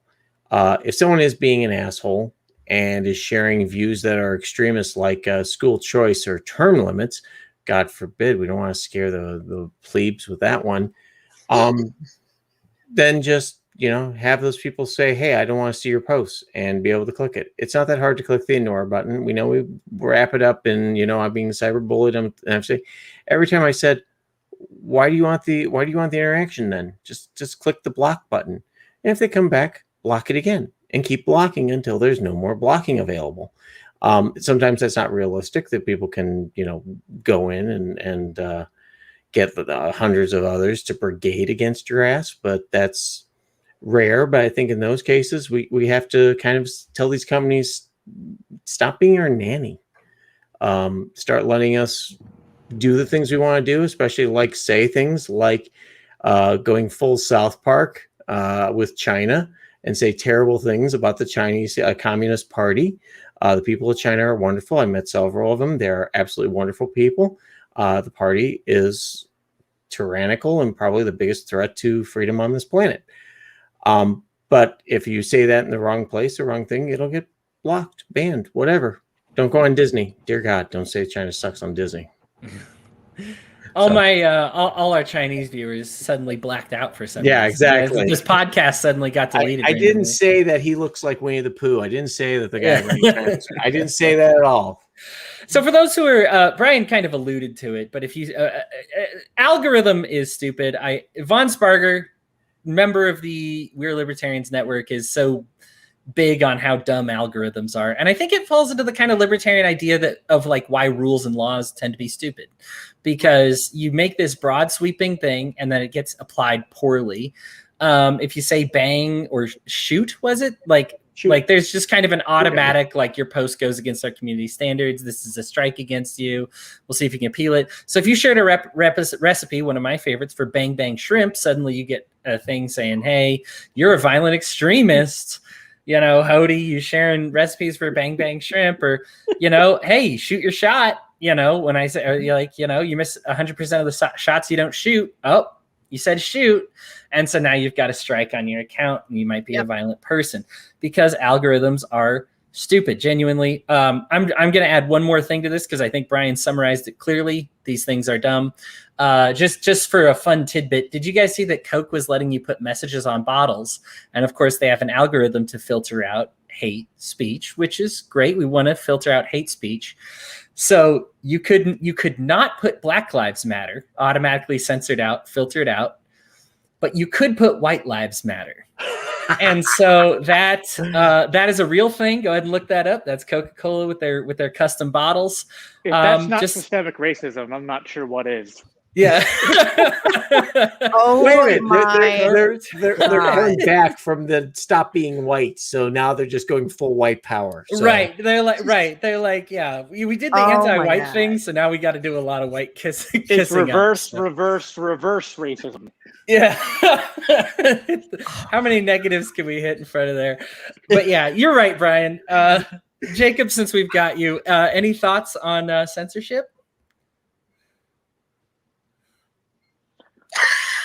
And now we don't have Jacob. And now he's been censored. Yeah, I Yeah. mean, no, I'm here. There's just a lag going on with the feed right now, I think. So that's They're unfortunate. censoring Everything you. I say seems Yeah. to have a 10-second delay. But yeah, exactly. That's what they're doing, man. I mean, censorship is dumb. I don't know what else to say. I mean, I think that the nanny state has conditioned adults to be children. We're dumbing down the population, and safe spaces are, in my opinion, like psychologically damaging. I'm not saying that we need to have zero standards and throw people out there and just be like, like put everything out there, for the world to see. Like, obviously, like I have young children and I do try to shelter them from certain things. And even in adult discourse, there probably should be some things that are off limits. But I think, I don't know, was it Brian who said it or someone said earlier, like the ignore button exists. Like, I think self-regulation is kind of the best answer for these things. And also just kind of learning to, not be emotional hemophiliacs, I guess. I mean, and again, it's not that I'm trying to say, let's excuse shitty behavior, but rather like, kind of like a good analogy would be like the immune system. Like if you live in a bubble and you avoid all viruses, all bacteria, all pathogens, you never get sick, your immune system's going to be like pathetic. Like you get sick once and it's going to be a really big deal. Obviously, at the same time, you shouldn't go around licking doorknobs and, like eating things off the floor. So, I mean, Why not? use some balance, use some tact. I don't know. I mean, do what you want. I'm a libertarian, whatever. Just in seriousness. I mean, like, you just, I think we are seriously underestimating the intelligence of adults. I know, like, some people might say, well, people are really stupid. I think that some people are stupid because, like, they've been raised in a society that, like, basically tells them that you are stupid and you need us to tell you what to do and what to think. And then that promotes two things. One, it promotes some people who actually do just, like, they look to the media, they look to the government officials and stuff to tell them what to do and think, or promotes the opposite, where people go, no, I won't do what you tell me to do, but then they're just reactionary and they're still not thinking.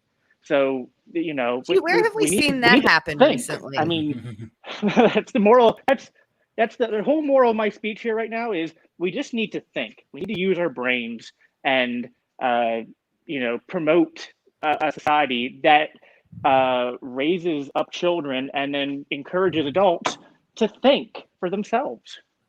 That immune system analogy, if you don't copyright that, I'm going to use it like crazy. Like, just, I swear to God, though, okay. like I most already have my libertarian, own like 90% podcast coming out tomorrow. Okay. 90% of libertarians I know, if the government said, hey, don't jump off a bridge, would all go jump off a freaking bridge. You So can't tell me what to do. right, exactly. So and there's a reason that, like, it's required now that there's a tag on your blow dryer that says not to use it in the shower. Not even kidding. Nope. Mm-hmm. Because somebody sued somebody because they misunderstood the I still love the 50s auto manual, which would tell you how to change the valve height of your car's timing, and then now today's cars say don't drink the stuff out of the battery. Pretty much valve clearance, I think it was. But yeah, we how can you not grow as a society if you aren't criticized for your behavior, good or bad? And challenged on your behavior, good or bad. If I can't tell someone that they're being an asshole, they're never going to know they're being an asshole until it hits them in the face. And please don't do it when they're 27. Please do it when they're 7. Yeah. Maybe not use that term, but yeah. If they don't want me to drink it, don't make it pink. Anyway, that's just a good flavor of anything. Lou, go ahead and give us a piece of your mind, please. I'm going to keep it really short and sweet. Free Britney. Oh, we were going to do that episode. We should probably. Would you guys be down for a full episode on that? Oh, Brian? yes. Would you be would. able to Oh, do my that? God. Yes, please. Okay. Yep. And Okay. I'm gonna Oh, piss my Lou God, off. yes. I'm sorry. No, thank you. Because I was like, I'm so mad about it, but this is a whole episode, but I had to say something. Like, All right. and the judge. Yeah. Oof. Lou, would you like a different piece of my mind? If we're gonna make a whole episode on this, I don't want to mess it up for you. I don't want this. No. We'll make this like the fun teaser. Teaser? Okay. This will be a great teaser. It's your hottest hot take about I just Britney, say though, right? like my favorite meme that has come out of this recently was we asked the universe to free Britney and they gave us Bill Cosby. Right? And it's one of those, like, it makes me so angry. Like, I laughed, but I'm also really pissed.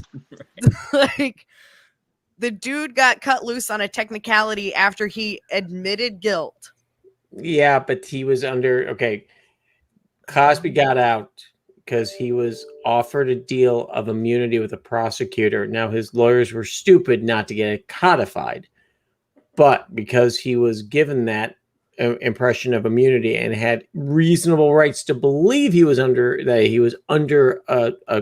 able to testify under immunity, because he could have just said the fourth, go away, I'm not talking.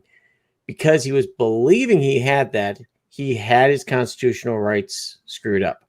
And because of the way that was done, yeah, they can't retry him. It sucks for the victim. It sucks for society.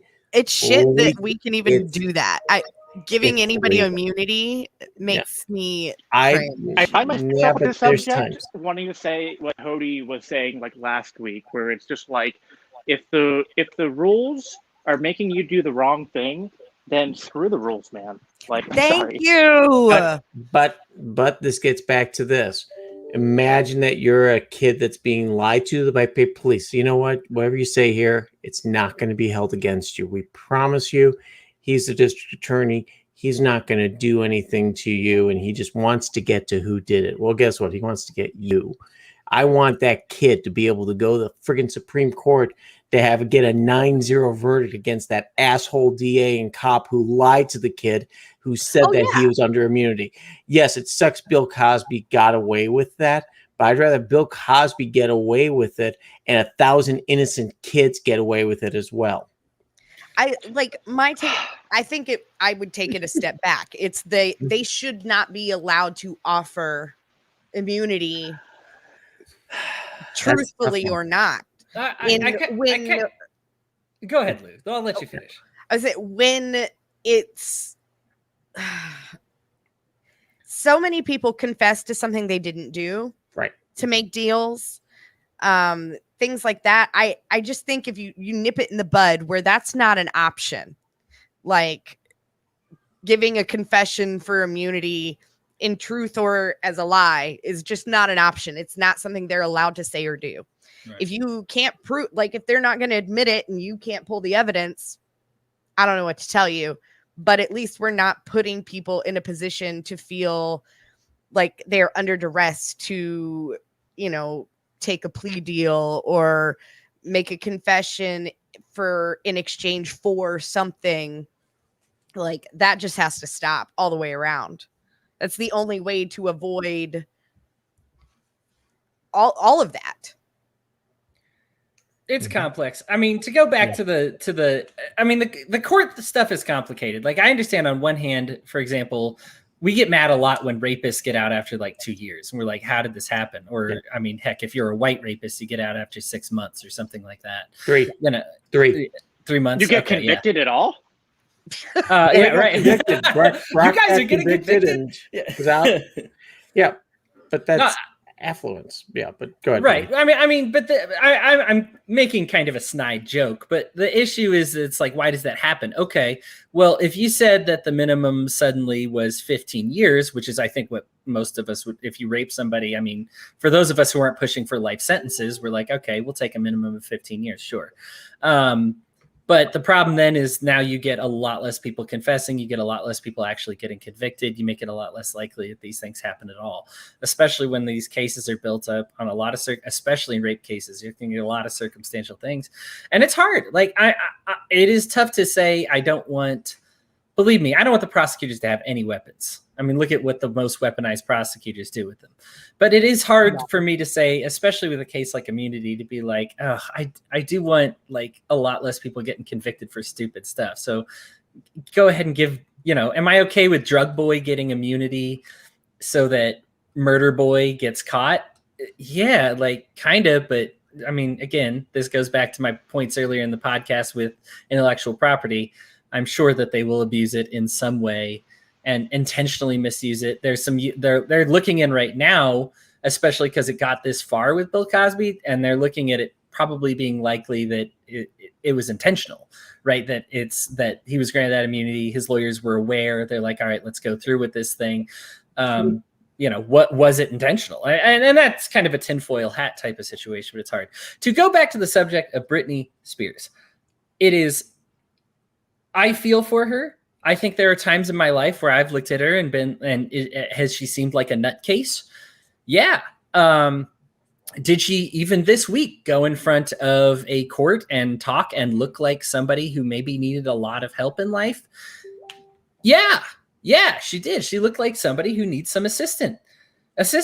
Guess what? She's rich enough to have assistance, rich enough on her own success to have that kind of assistance, and to have somebody else making these decisions that is not really providing substantially into her life.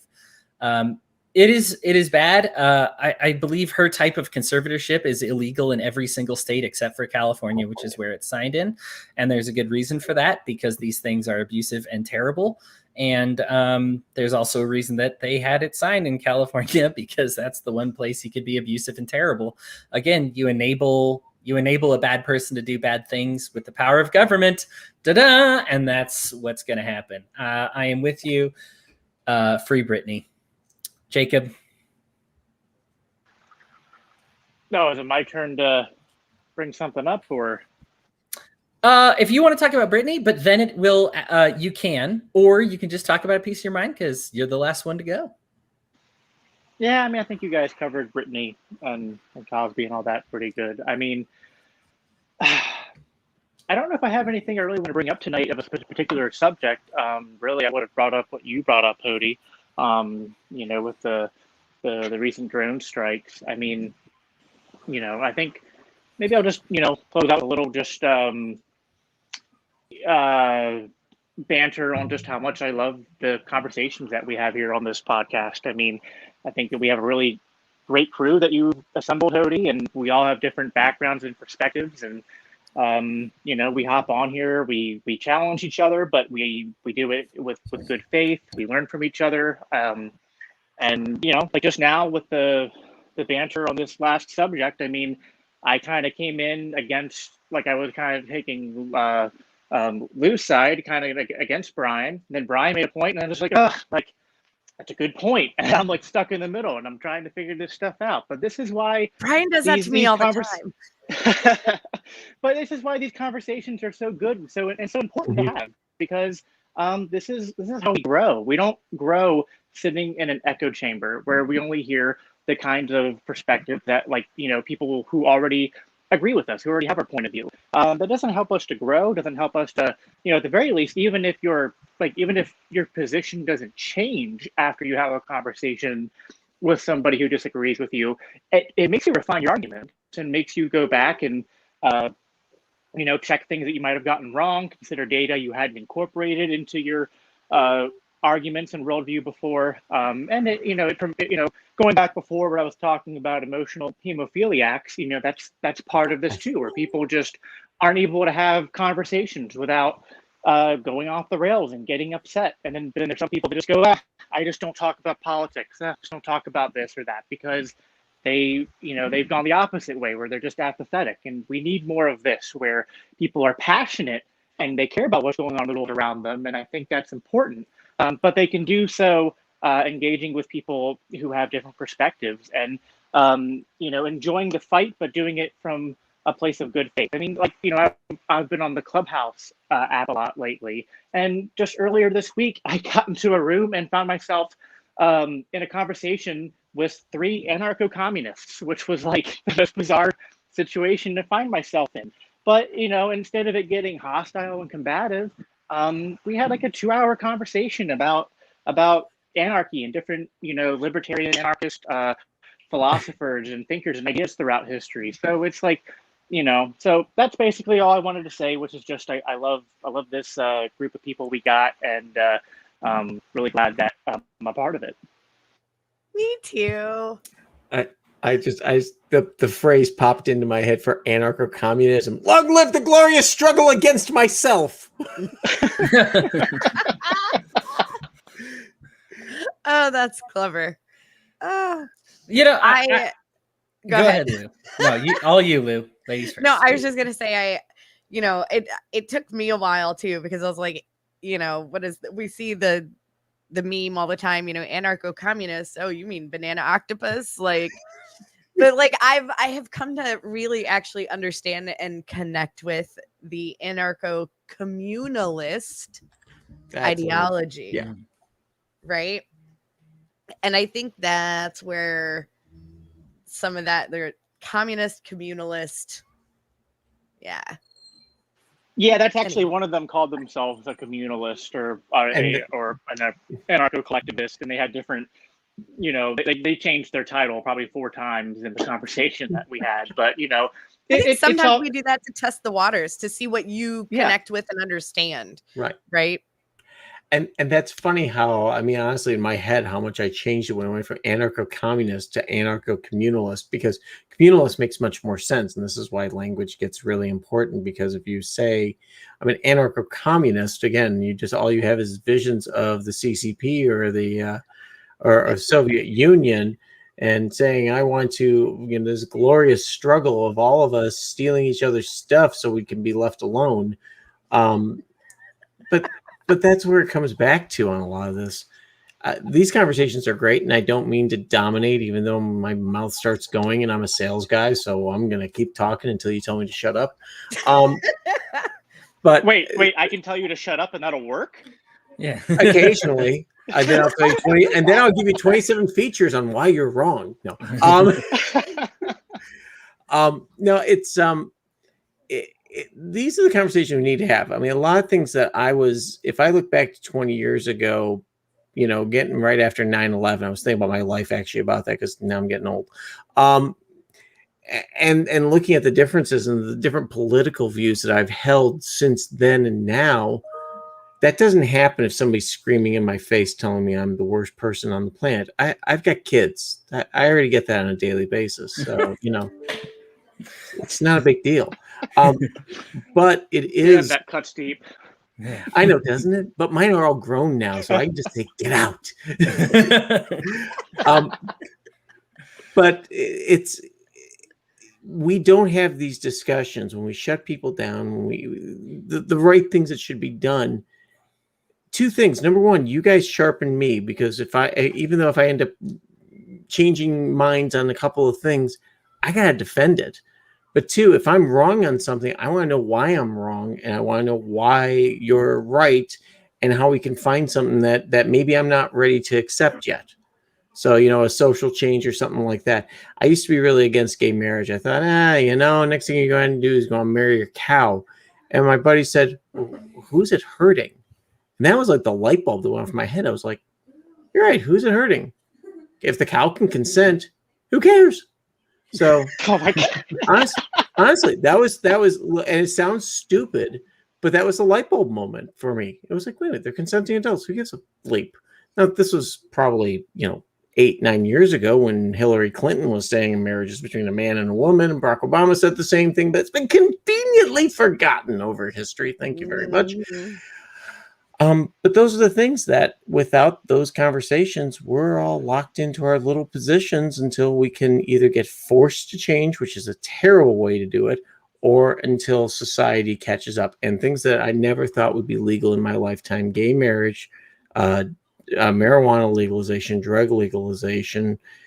Those things, when you would have asked me 30 years ago, again, the joke again, I'm going to use it again, Lou, the guy outside the pot shops, hey, you want to buy a pack of Newports? That never really even crossed my mind as being a reality in 2021. Of course, I'm still waiting for my flying car. It's still not here, so I'm getting a little pissed off. Elon needs to get his shit together. I was going to say, get on it, Elon. Yeah, come on, bud. Yeah, well, I think that's, I agree with all that. And, it's funny, like when we're talking about like, you brought up a good point, Brian, which is like, that the change it can't be forced on people. And like, we can sometimes get impatient as libertarians or as people that we see things in the culture we want to change. And it's tough because like we see how much better things could be. And sometimes when, any of us can get impatient and we can try to force our views on people. But what wins out is just, having these conversations with people, meeting them where they're at and leading by example.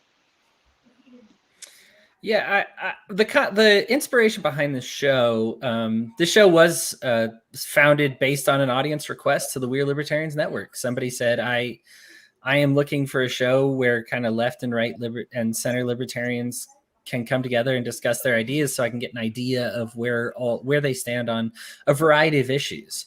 Because I'm tired of listening to, if I listen to Tom Woods, it's not that I dislike Tom Woods, but I know exactly where he stands on this issue. After 1,400 episodes, I know what he has to say about taxes. I don't believe he cares for them. And so I'm interested in talking to other libertarians and see how, how somebody might say, okay, well, I believe in a social safety net. And I want to hear those libertarian arguments for a social safety net and how it might work in a libertarian society. And I want to hear, without deleting the right voices either. Like, I just don't want an echo chamber. And I think that that's a great thing to be passionate about. It's a very niche market. Of course, it's small because there's no massage on this show. You come in and we have differences of opinion. I hype it up that way. We're all libertarians. The name of the show, Enemy of My Enemy, is to highlight that we are all friends and we're our allies in this fight. But it's not that we all agree or we're a hybrid mind or we all have the same opinion on everything. And I think that that's great. For me, I think these varieties of opinion, we spend so much time dealing with a hypothetical universe, one that's not actually here yet, and saying, what might it look like? These are important questions. People want to know how food works. How's the new money system work? How does employment work? How does a social safety net work? How do the roads work? Right? Probably one of the most common ones. The roads. Yeah, right. Like people have all. I love my roads. People have all these questions about how they would work, and it's important for us to be able to answer them. And I think it's good that we can answer them in a variety of ways, because I think anybody that we talk about this hypothetical universe, and I can stand here and say, oh, I read this great book that's super capitalist that can tell you exactly how it'll work. Well, these are ultimately science fiction predictions, right? Like I'm going based on what I like. And if it sounds like a good prediction, that's great. One of the ways the market works is it kind of takes the best ideas and has all of them working in conjunction with each other. And I find that there's a lot of value in there. This is it's a great group of people to kind of shoot ideas off of, to people who are open to changing their minds, people who are not. I hate demagoguery. I think people are kind of down on the term taxation as theft. I still love the term taxation as theft, but I understand why people don't like the term, because there tends to be a lot of and I don't want to talk about it anymore afterwards. Like, oh, you're okay with theft? You're deleted. You're gone. I'm never talking to you anymore because you're okay with stealing from me. Oh, you're okay with voting? That must mean you're okay with attacking people and injuring them and wars overseas and violence against my neighbor. And so therefore I have a legal right to kill you because you voted. And so that means that you actually initiated the violence against me because you voted. Like, you're mental. I'm sorry. I understand the philosophy behind it. I've looked into it. It doesn't really hold up unless you live in a mental state that is quite unhealthy. And I think that I think that actively going out of our comfort zone to listen to other points of view is important. I was tremendously inspired by my days of speech and debate. That's how I made my way through college, by the way, everybody. I would not have gone if it wasn't for speech and debate. And they paid my way. And the thing is that speech and debate they tell you what side you are on, and you don't get to pick.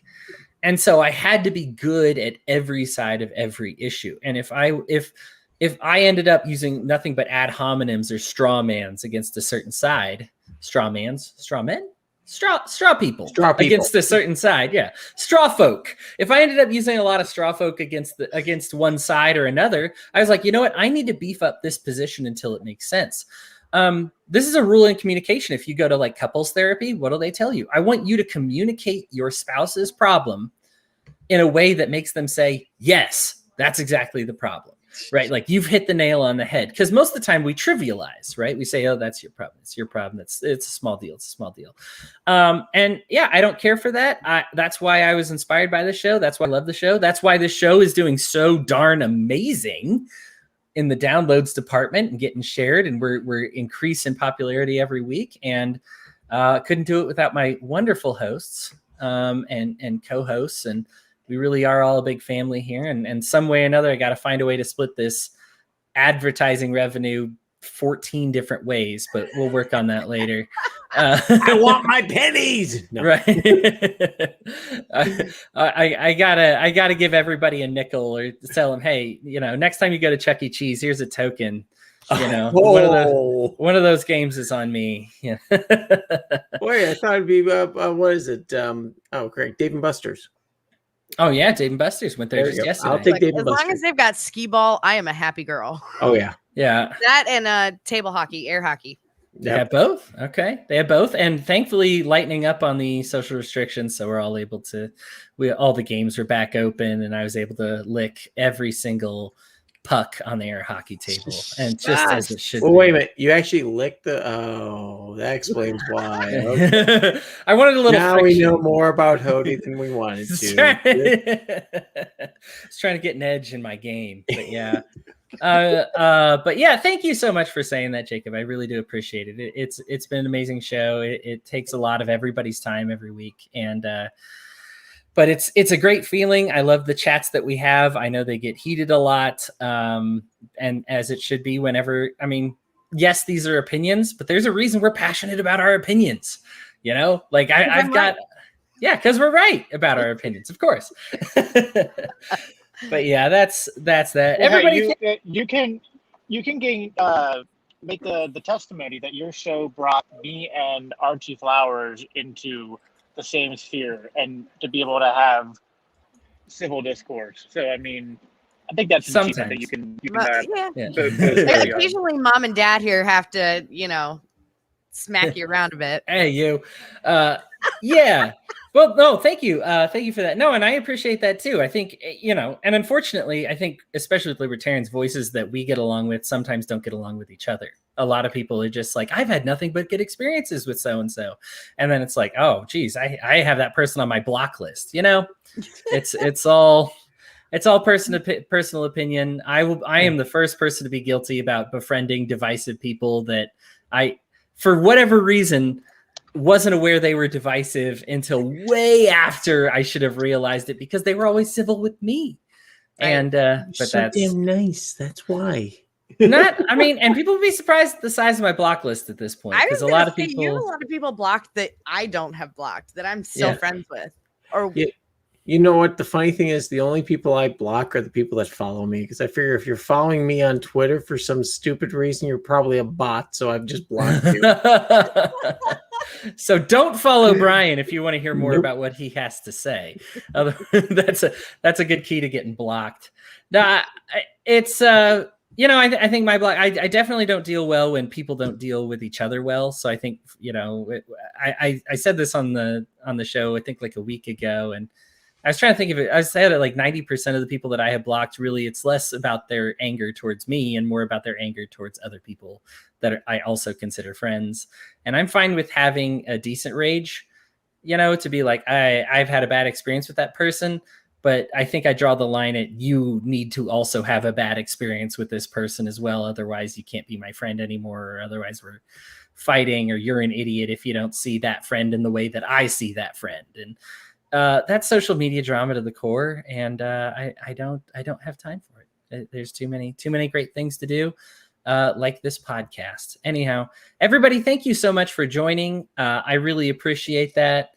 Sam had to hop off either, but his piece of his mind is that he also loves all of you as well. So, yeah. So anyhow, thank you so much, listeners, audience. We thank you so much for tuning in and being part of the solution and part of the discourse that we have here. Love you so much and enjoy the rest of your evening. Good night.